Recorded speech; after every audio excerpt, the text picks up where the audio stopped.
3 days, figuratively and literally. It's all June from here on out for the next month, and maybe a fresh start. Good morning to you. Good Thursday morning. I'm Dejan Kovacevic of DK Pittsburgh Sports. This is Daily Shot of Pirates. It comes your way bright and early every weekday. If you're into football and or ice hockey, I also offer daily shots of Steelers and Penguins in the same place that you found this. Pirates 9, Giants 4. Pirates take 2 of 3 in San Francisco, where the Giants had been one of the National League's hotter teams of late. That's nice. That's a welcome way to finish an otherwise mostly miserable month. Kutch had 3 hits. Connor Joe had 3 hits. Ke'Bryan Hayes, Rodolfo Castro, and Ji-Hwan Bae had 2 each. And yes, I did include Hayes' name in that list. And Mitch Keller improved to 7-1. Even though he gave up 4 runs and 10 hits over 6 innings. He also struck out 8, walked 1. Look, it was just a generally nice overall April-like performance by the team as a whole, including Keller. And at the end of the day, the end of the month, after 2 full months, 1/3 of the season, this team's a game over 500. Now, there have been a lot of reasons to be down of late. There have been a lot of reasons to have doubt about what's happening, whether it's at the big league level or in the minors or the handling of certain players, stuff that I've talked on day after day here myself over this past month. A lot of it's been legitimately disappointing. And unlike some people, I do feel it's fair to be disappointed when the team starts off 20-8 and then just careens off the end of a cliff. That's not okay. There's no water finds its level component to that just makes it acceptable. Not even losing O'Neal Cruz makes that okay. Things could have been done, things should have been done along the way to avoid it. But I'm also not going to dispute a syllable of what Derek Shelton told reporters in San Francisco yesterday after the game. Well, I think we learned that it's a long season, and when you go through, different stretches or difficult stretches, that they keep going and they keep grinding. I think we saw that, even in the first game here we lost, Connor Joe takes an extra base in the 8th inning. We continue to play the game, and I think that's really important, and that'll be helpful throughout the whole year. There's a lot of season. There just is. There's a lot of baseball season. A lot's elapsed. A lot more remains. And a lot can unfold. For this team to have gone through what it just did over the past 4 weeks, especially if, as a bunch of players were suggesting yesterday, they can somehow compartmentalize it into just some sort of tough lesson, that's made them hardened, and they're going to be able to go forward having learned all of that and whatever. Man, tell yourself whatever you got to say, okay? But if they can just set that month aside in its own way and say, look, it's June 1. Tomorrow we'll be playing a ball game in Pittsburgh. Going to be around for a while. Homestand at PNC Park coming up. And we're a game over 500. There isn't a person in that clubhouse. There isn't a person in management at 115 Federal where they were busy forecasting doom and gloom themselves. There isn't a person in the public. Not one solitary fan in any walk of life who wouldn't have taken a game over 500 at the opening of June. Not one. Not one person would have said, nah, throw that fish back in the water. Let's see what else comes out. No. It would have just been, yes, that. We'll take that. And it's fair to say at this stage of the season that between what you've seen from the Pirates and what you've seen from the rest of the Central, that the division is in play. That's not me, talking wistfully or offering hope or whatever. It's a shot at the division. The division stinks.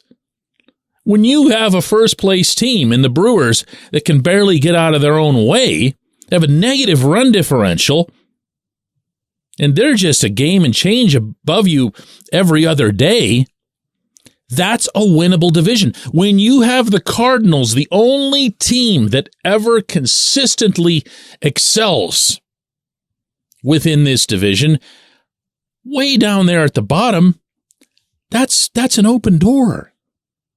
That's an open door. And you know what? When you win division titles in baseball, and somebody sews that nice flag for you, and if you're the Pirates at PNC Park, they've never had to put a new one up of these, but they have the division pennants flying out there in the outfield above the Allegheny River. When you craft one of those, when you raise one of those up the pole, no one asks, yeah, but did the division stink? You know what I mean? This goes back to, for those of you who've been following the team for a long time, 1997 in the Freak Show. And the Pirates finished that year 79 and 83 and just enthralled the city. Started out with a $9 million payroll, ended up adding a couple other guys, but the payroll still didn't cross 14. And the division was so down that the Astros were just hanging around, just lingering. And they ended up winning, but as basically a 500 team. If the Pirates had prevailed, and they were in it mathematically until the final weekend, and you looked out there tomorrow night and saw 1997 flag flapping in the wind, you wouldn't be saying to yourself, yeah, but the Astros sucked. You know what I mean? It's still a worthwhile goal. I am going to say this, even though I know it won't happen, because I believe this. I feel it's worthwhile for management to make a real effort to win the division. We don't have to wonder anymore if Ben Cherington feels the same way. It's not a priority. It's certainly not a priority over this or that in the minor leagues. It's certainly not a priority when it comes to investing in an immediate external move to upgrade, for example, the offense. But maybe the one naive component to it that I can see actually happening, playing out, is that if this team were to go on just a little bit of a modest roll, I'm talking about looking at the month of June and saying the Pirates finish, I don't know, a couple of games over 500, meaning for the month, and obviously in turn for the season, then I'm sorry, you're right there halfway through. You're going into the All-Star break as what would be classified by any criteria as a contender. Why? Because if you win your division, you're in the playoffs, and you don't have to deal with the wild card round or whatever. Well, you might, but you know what I mean. You are a contender just by virtue of being in the tournament. We see wild card teams win the World Series. We see bottom seeds win playoffs in all kinds of sports. The dead last seed in the National Hockey League right now is in the Stanley Cup Final, the Florida Panthers. It happens. All you have to do is get in. The analytics people tell you themselves. Ben Cherington's own analytics people would tell him that the playoffs are about luck. Well, the only way that you can have a chance at it, also mathematically speaking, is to get in. So, lift at least a pinky finger to do that. When we come back, J1Q. This portion of Daily Shot of Pirates is brought to you by our friends at North Shore Tavern. That's directly across Federal Street from PNC Park. It's home of Steak on a Stone, an eating experience, underscoring the word experience. The steak is brought to you partially cooked on an 800-degree stone, and you do the rest. It's a ton of fun, it's a great meal, and it's a baseball atmosphere like no other in Pittsburgh. North Shore Tavern, right across Federal Street from PNC Park. Your front door, your car, your bike, your computer, your gun. Safety is a habit. Every day you lock and secure your home and everything you want to keep safe. Gun safety and responsible storage are no different and the best way to help prevent accidents, misuse, and theft. If you have a firearm, own it, respect it, and secure it. Visit ProjectChildSafe.org. Brought to you by the National Shooting Sports Foundation and the Bureau of Justice Assistance.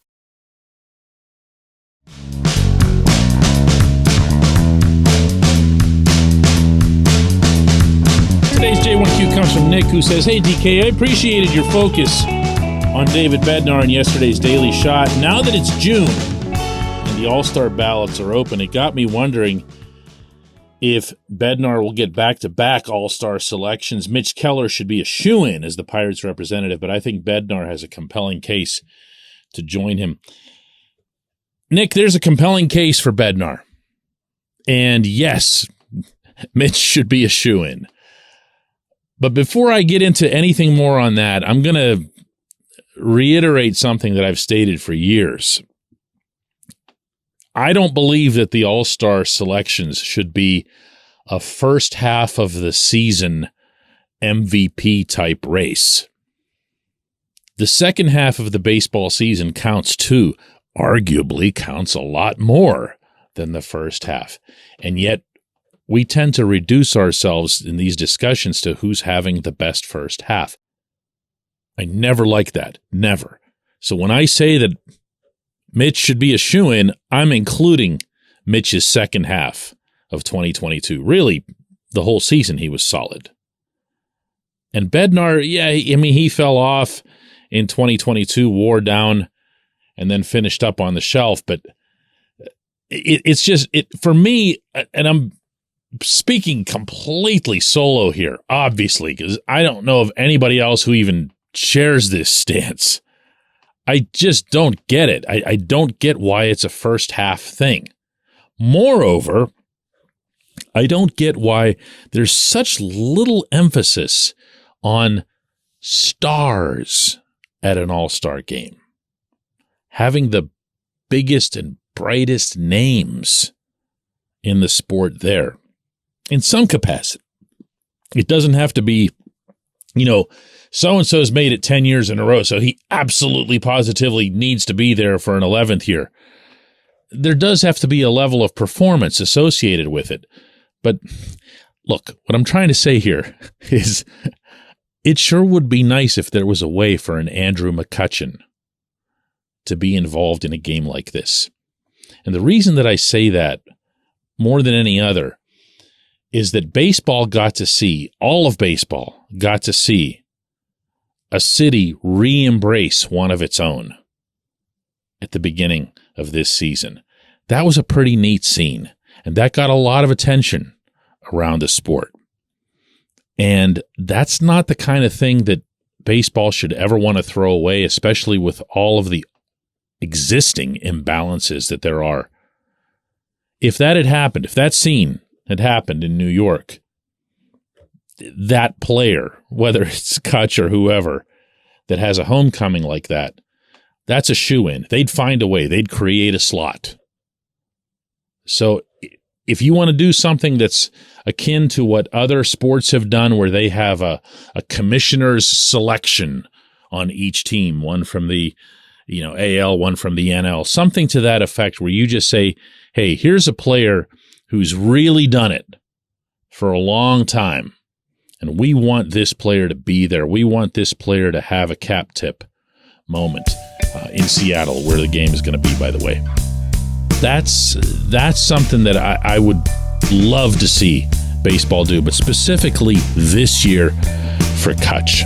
Not the answer you were looking for, I'm sure, but I appreciate the question. I appreciate everybody who listens to Daily Shot of Pirates. We'll do another one of these tomorrow.